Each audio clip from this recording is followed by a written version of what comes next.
जिला विधिक सेवा प्राधिकरण मथुरा व वृंदावन बाल विकास परिषद की मातृ संगठन इकाई वृंदावन के संयुक्त तत्वाधान में भारत को तंबाकू मुक्त करने हेतु विशेष अभियान की शुरुआत KR memorial public school Vrindavan में की गई। कार्यक्रम का शुभारंभ जिला विधिक सेवा प्राधिकरण की सचिव दीक्षा श्री ने किया। कार्यक्रम की रूपरेखा संरक्षक प्रतिभा शर्मा ने प्रस्तुत की। सचिव दीक्षा श्री ने कहा कि 18 वर्ष से नीचे के अवयस्कों को तंबाकू का सेवन हानिकारक है। तंबाकू अनेक बीमारियों को जन्म देता है। उन्होंने जिला विधिक सेवा प्राधिकरण से मिलने वाली निःशुल्क सेवाओं के बारे में विस्तृत जानकारी दी। वहीं प्रतिभा शर्मा ने बच्चों को किशोर न्याय अधिनियम, बालकों की देखरेख एवं संरक्षण अधिनियम की जानकारी के साथ साथ चाइल्ड हेल्पलाइन व वुमेन हेल्पलाइन नंबर 109010981121 को बच्चों को लिखवाया। मेमोरियल पब्लिक स्कूल में आज का ये कार्यक्रम मुख्यतः तंबाकू निषेध व उससे हानि के बारे में बच्चों को जानकारी देने के लिए किया गया था। इसमें कक्षा 9 से कक्षा 11 तक के छात्रों को सम्मिलित किया गया और इसमें सभी बच्चों को ये बताया गया कि कैसे तंबाकू व उससे बनने वाले अन्य प्रोडक्ट से बचना चाहिए, उनसे क्या क्या हानि हो सकती है, कौन कौन सी बीमारियां बच्चों को हो सकती है। इसलिए किसी भी तरीके से उनकी तरफ आकर्षित ना हो, उससे बच के रहें। इसके अलावा संविधान के मौलिक अधिकारों का पालन करें। सहारनपुर पहुंचे कांग्रेस पार्टी के प्रदेश अध्यक्ष अजय कुमार लल्लू ने संगठन सृजन अभियान के अंतर्गत सहारनपुर के गंगोह कस्बे में बैठक का आयोजन किया, जिसमें न्याय पंचायत और ग्राम सभा की इकाइयों का गठन किया गया। इस दौरान कांग्रेस प्रदेश अध्यक्ष अजय कुमार लल्लू ने सहारनपुर के लाल निशांत शर्मा के घर पहुंचकर शहीदों को श्रद्धांजलि दी। सहारनपुर के निक्कू सरदार द्वारा विभिन्न कार्यकर्ताओं ने बसपा को छोड़कर कांग्रेस की सदस्यता को ग्रहण किया।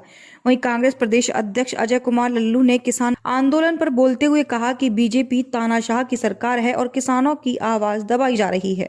आज संगठन सृजन अभियान के अंतर्गत गंगोह में हमारी बैठक हुई, जहां न्याय पंचायत और ग्राम सभा की इकाइयों के गठन की प्रक्रिया थी। आदरणीय प्रियंका गांधी जी के नेतृत्व में संगठन सृजन का अभियान चल रहा है। लगभग 8143 न्याय पंचायतों का गठन करना था, जिसमें 7300 न्याय पंचायतों का गठन प्रदेश कांग्रेस कमेटी ने कर लिया है। उम्मीद है संगठन के दम पर गांव, गरीब, खेत खलिहान, किसान, नौजवान, गरीब, शोषित, वंचितों के आवाज बनकर कांग्रेस पार्टी 2022 के लक्ष्य को हासिल करेगी। बीते 9 दिन पहले युवक के घर में घुसकर लूटपाट कर युवक को मौत के आगोश में सुलाने वाले 3 आरोपियों को पुलिस ने गिरफ्तार कर लिया। दरअसल पूरा मामला जिला अलीगढ़ के थाना सासनी गेट क्षेत्र का है। पुलिस लाइन में CO प्रथम प्रशांत सिंह ने मीडिया को बताया कि सासनी गेट की कृष्णा विहार कॉलोनी गली नंबर 3 निवासी 35 वर्षीय फाइनेंस कर्मी विकास सक्सेना की 21 जनवरी की रात बदमाशों ने लूट का विरोध करने पर उस वक्त हत्या कर दी थी, जब वह 7 साल की बेटी ईवा के साथ अपने कमरे में सो रहे थे। बदमाश घर से करीब 2 लाख रुपए की नकदी व जेवरात लूट कर ले गए। विकास की पत्नी बरेली में प्राइमरी स्कूल में शिक्षिका है। CO ने बताया कि विकास सक्सेना के पड़ोस में ही रहने वाले विवेक शर्मा ने इस वारदात को अंजाम दिया। आरोपी विवेक शर्मा घटना वाली रात करीब 2:30 बजे छत के रास्ते मकान में पहुंचा था और उसी ने मकान का दरवाजा खोलकर साथी योगेश पांडे व मोहित शर्मा को बुलाया था। लूटपाट के दौरान विरोध करने पर योगेश व मोहित ने मिलकर रस्सी की सहायता से विकास सक्सेना का गला दबा दिया। व्यक्ति की हत्या की सूचना प्राप्त हुई थी 21 तारीख को सुबह 10 बजे, जिसपे पुलिस ने टीम गठित की हुई थी इंस्पेक्टर साहब के नेतृत्व में। तो इस घटना का अनावरण किया गया है। इसमें से जो है 3 लोगों ने घटना कारित करी थी। विवेक शर्मा, उनका पड़ोसी, उनका दोस्त योगेश पांडे, मोहित शर्मा, इन तीनों ने मिलके इनकी हत्या कर दी और इनके घर से सामान की लूटपाट की थी। इसके संबंध में थाना सासनी गेट पर मुकदमा अपराध संख्या 20/21 धारा 392 और 302 IPC में पंजीकृत हुआ था। तो इनके कब्जे से एक मोबाइल मृतक का बरामद हुआ है, एक घड़ी बरामद हुई है और एक प्लास्टिक की रस्सी बरामद हुई है, जिससे उसका गला घोट के इन्होंने हत्या कर दी। और एक ब्लेड भी बरामद हुआ है, जिससे इन्होंने रस्सी को काटा था। तो इस तरह से तीनों को गिरफ्तार कर लिया गया है और उनके कब्जे से कुछ सामान भी बरामद हुआ है, पैसे भी बरामद हुए हैं जो इन्होंने लूटपाट करी थी। और बाकी की रिकवरी के लिए हम इनको PCR पे लेंगे और जो गहने और बाकी चीज़ें बरामद की जाएंगी बाद। अलीगढ़ के कुआरसी थाना क्षेत्र से गुरुवार सुबह अगवा किए गए होम्योपैथी डॉक्टर को कल देर शाम अपहरणकर्ताओं ने मुक्त कर दिया। दरअसल होम्योपैथी डॉक्टर शीलेंद्र का कस्बा इगलास में क्लिनिक है। 28 जनवरी की सुबह करीब 9:45 पर वह इगलास के लिए निकले थे तो कुछ देर बाद उनका अपहरण हो गया। थोड़ी ही देर बाद उन्हीं के फोन से उनकी पत्नी को फोन कर 2 लाख रुपए की फिरौती मांगी गई। इसके बाद कल अपहरणकर्ताओं ने पीड़ित परिवार के घर पर दोबारा मोबाइल से 2 लाख रुपए लेकर परी चौक नोएडा पर पहुंचने के लिए कॉल की। पुलिस टीम पीड़ित परिवार के साथ पैसे लेकर जाल बिछाते हुए नोएडा परी चौक पर पहुंची, लेकिन बदमाशों ने ऐन वक्त पर ही लोकेशन बदल दी व उनको लाल कुआं गाजियाबाद पर बुलाया। पुलिस टीम वहां पहुंची उससे पहले ही उनको सूचना मिली कि अपहृत डॉक्टर घर पहुंच गया है, जिसके बाद पुलिस टीम परिवार को लेकर घर की ओर रवाना हो गई।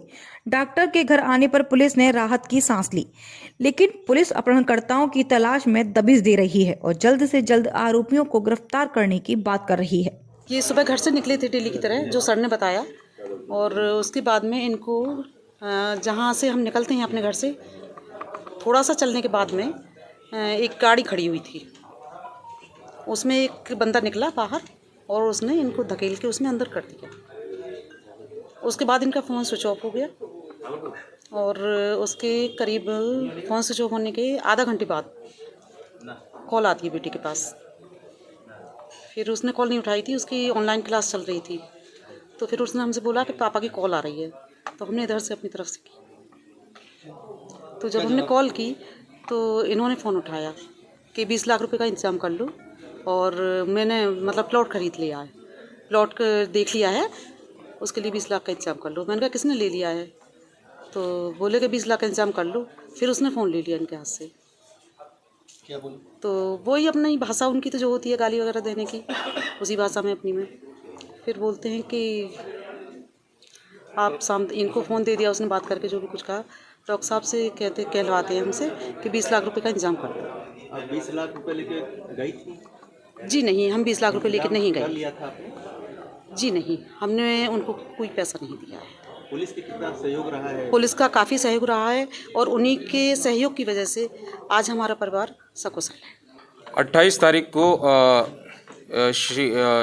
पुलिस को थाना कुआरसी पुलिस को सूचना मिली थी कि डॉक्टर शीलेंद्र सिंह जो निवासी हैं साक्षी विहार कॉलोनी, इनका सुबह 10 बजे अपने घर से अपने क्लिनिक इगलास पे जाते हुए किसी अज्ञात लोगों द्वारा अपहरण किया गया था और फिरौती के लिए 20 लाख की फिरौती के लिए कॉल किया गया था।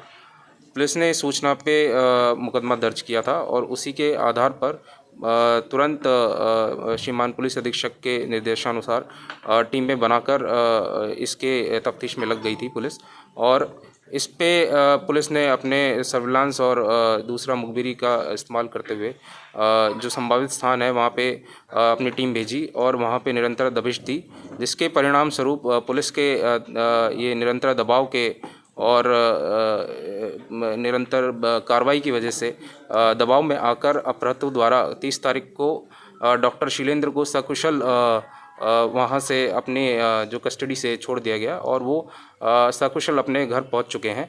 और इसमें इनके द्वारा जो फिरौती मांगी गई थी तो किसी प्रकार की कोई फिरौती इसमें नहीं दी गई, और अभी पुलिस फ़िलहाल जो ये सुरक्षित पहुंच गए हैं, इसके बाद आगे की कार्रवाई अभी पुलिस कर रही है और जो सस्पेक्ट हैं उनके खिलाफ बहुत सारी चीज़ें जो हैं हमारे पास अभी सूचना है और उसी पे कार्रवाई करते हुए उनकी शीघ्र हम गिरफ्तारी करेंगे और मामले का विधिक जो है निस्तारण किया जाएगा और अपराधियों की शीघ्र गिरफ्तारी करते हुए इसका पटाक्षेप किया जाएगा। अलीगढ़ थाना बन्ना देवी इलाके के सरसौल चौराही स्थित सैटेलाइट बस स्टैंड पर उस समय अफरा तफरी का माहौल पैदा हो गया जब एक राजस्थान रोडवेज की बस में अचानक शॉर्ट सर्किट के चलते भीषण आग लग गई।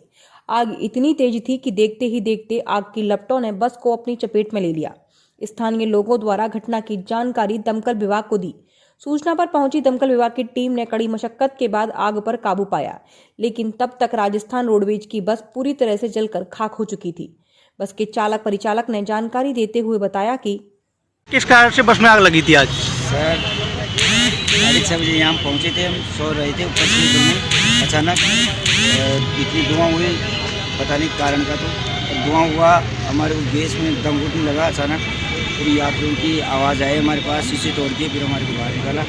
कारण तो हमको पता नहीं, बाकी हम तो 6:30 बजे आ गए थे, 8:30 बजे आग लगी, 2 घंटे बाद में लगी। जिस समय आग लगी थी उस समय बस में कोई पैसेंजर भी था क्या? पैसेंजर नहीं था सर, 6:30 बजे आए थे हम, 2 घंटे। आप बस के अंदर थे उस समय आग लगी थी जब? जी, जिस समय आग लगी थी बस के अंदर थे क्या आप? हाँ जी, हम दोनों चालक परिचालक उसके अंदर सो रहे थे। हमारा दम घुटने लग गया था। उसके बाद में यहाँ के यात्रियों और यूपी स्टाफ ने हमारे को शीशा तोड़ के आवाज़ दी, जब निकाला जब हमारी तरफ। किस तरीके से आग लगी बस में आज? ये घटना ये ड्राइवर साहब है बस के, राजस्थान बस के, ये बता रहे हैं कि आए सो रहे थे बस के अंदर, 6 बजे से आए 8:30 आग लग गई है। अभी कोई कारण ज्ञात नहीं पा रहा है। समझता इनका कहना ये है कि शॉर्ट सर्किट गया। सर बस में कोई यात्री भी था जिस समय आग लगी थी? बस खड़ी थी बस, ये बस यात्री उतार के सो रहे थे। इगलास कोतवाली पर उपजिलाधिकारी इगलास व क्षेत्राधिकारी इगलास ने कोतवाली पुलिस के साथ बीती रात में ओवरलोडिंग वाहनों पर कार्रवाई की। आपको बता दें कि जिलाधिकारी महोदय के निर्देशानुसार उपजिलाधिकारी इगलास कुलदीप सिंह व क्षेत्राधिकारी इगलास मोहिसिन खान ने कोतवाली पुलिस के साथ मिलकर ओवरलोडिंग वाहनों पर कार्रवाई करते हुए 2.25 लाख रुपए के चालान काटे। वहीं क्षेत्राधिकारी इगलास मोहिसिन खान द्वारा जानकारी देते हुए बताया गया कि आज उप जिलाधिकारी इगलास के नेतृत्व में ओवरलोडिंग वाहनों व रिफ्लेक्टर न लगे वाहनों के चालान किए गए हैं। वहीं करीब 50 से ऊपर वाहनों पर ऑनलाइन चालान की कार्रवाई की गई है, जिसमें करीब 2 लाख रुपए से ऊपर का चालान वसूला जाना है। वहीं कोतवाली पुलिस द्वारा इस तरह के अभियान समय समय पर चलाए जाएंगे, जिससे समाज को कोई भय व्याप्त न होने पाए। वहीं आपराधिक प्रवृत्ति के व्यक्तियों पर भी पुलिस द्वारा कड़ी नजर रखी जा रही है। मेरे और एसडीएम साहब के द्वारा ज्वाइंट चेकिंग की गई थी। ज्वाइंट चेकिंग में जो भी संदिग्ध व्यक्ति हैं, संदिग्ध वाहन है, उनके ऊपर कार्रवाई की गई है। इसमें लगभग 50 से ऊपर वाहनों को चेक किया गया है और लगभग 25 से ऊपर चालान हुए हैं और लगभग सम्मान शुल्क 2 लाख के ऊपर सम्मान शुल्क इसमें वसूला गया है। जनपद अलीगढ़ में लोगों को जागरूक करने के लिए सड़क सुरक्षा सप्ताह मनाया जा रहा है, जिसके अंतर्गत लोगों को यातायात के नियमों के प्रति जागरूक किया जा रहा है। इसी के तहत अलीगढ़ रेंज के आईजी पीयूष मोडिया ने वाहन रैली को हरी झंडी दिखाकर रवाना किया। पीयूष मोडिया ने जानकारी देते हुए बताया कि जनपद वासियों को जागरूक करने के लिए एक वाहन रैली का आयोजन किया गया है।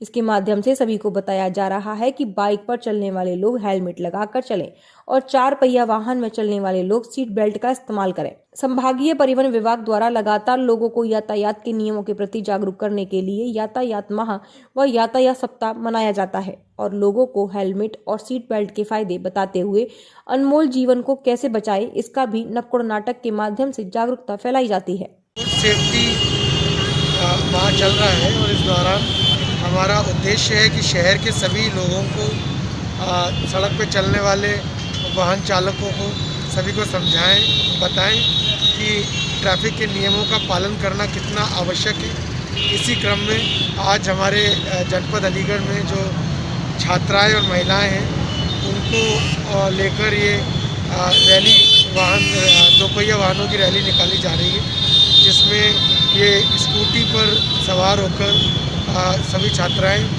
शहर के विभिन्न मार्गों से गुजरेंगी और अपने साथ जो प्ले कार्ड्स लेके चल रही हैं, उसके माध्यम से अनेक प्रकार के संदेश जो रोड सेफ्टी से वाहनों को चलाने के, जो सड़क पे नियम को पालन करना चाहिए, उन सभी से जुड़ी हुई हैं।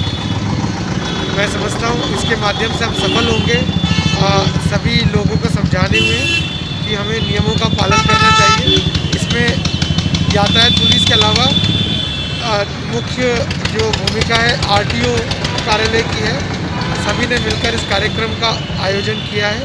अब भविष्य में भी इस प्रकार के विभिन्न कार्यक्रम आयोजित करते रहेंगे। उत्तर प्रदेश में 2022 में होने वाले विधानसभा चुनाव की तैयारियों को लेकर भारतीय जनता पार्टी के प्रदेश अध्यक्ष स्वतंत्र देव सिंह अलीगढ़ पहुंचे, जहां रघुनाथ पैलेस में वार्ड अध्यक्षों के साथ बैठक करते हुए आगामी चुनाव की रणनीति साझा की। स्वतंत्र देव सिंह ने मीडिया से बात करते हुए बताया कि राज्य के अंदर वार्ड अध्यक्ष, वार्ड सचिव सभी नगर निगम में बनाए गए संगठनों की रचना है। बूथ समिति में भी इसी तरह सभी महानगरों में वार्ड की रचना, वार्ड महानगर अध्यक्ष, वार्ड महासचिव बनाए गए हैं। वहीं कार्यकर्ताओं के साथ बैठक करते हुए अहम बिंदु पर चर्चा की गई। केंद्र और राज्य सरकार की संपूर्ण योजनाओं को जन जन तक पहुंचाने के लिए भी सभी अध्यक्ष और सचिवों के साथ चर्चा की गई और सभी बूथ अध्यक्षों को यह निर्देशित भी किया गया वे लोगों तक सरकार की योजनाओं को जन जन तक पहुंचाएं और उसके लाभों को भी बताएं। राज्य के अंदर वार्ड अध्यक्ष, वार्ड सचिव सभी नगर निगम में बनाए गए। अपनी संगठन की रचना है बूथ समिति, शक्ति केंद्र, मंडल, जिला, क्षेत्र, प्रदेश। इसी तरह सभी महानगरों में इस बार वार्ड की रचना वार्ड अध्यक्ष, वार्ड सचिव बनाया गया है। यानी वार्ड अध्यक्ष सचिव का करणी बिंदु क्या है, इसको लेकर राज्य के सभी महानगरों में अध्यक्ष, संगठन महामंत्री और प्रदेश के प्रभारी, ऐसे सभी का प्रवास है सभी महानगर। उसी के निमित्त हमें अलीगढ़ आना हुआ था, यानी कार्यकर्ताओं और कार्यकर्ता, हमारे बूथ अध्यक्ष, वार्ड के अध्यक्ष, वार्ड के सचिव, सेक्टर प्रभारी, सेक्टर सेवा मंडल, यानी ये पूरी टीम की करणी बिंदु क्या है, किस दिशा में काम करना है, कैसे काम करना है, तो वो सभी बिंदुओं पर हम लोग चर्चा किए। और केंद्र राज्य सरकार की संपूर्ण योजना गरीब तक कैसे पहुंच रही तो लाभार्थी से चर्चा बार बार करना चाहिए। ये सभी बिंदुओं पर चर्चा। बजट तो शानदार हमेशा रहा है आदरणीय मोदी जी का, और गरीब आधारित, किसान आधारित, गांव आधारित बजट किसानों की खुशहाली के लिए ही रहता है।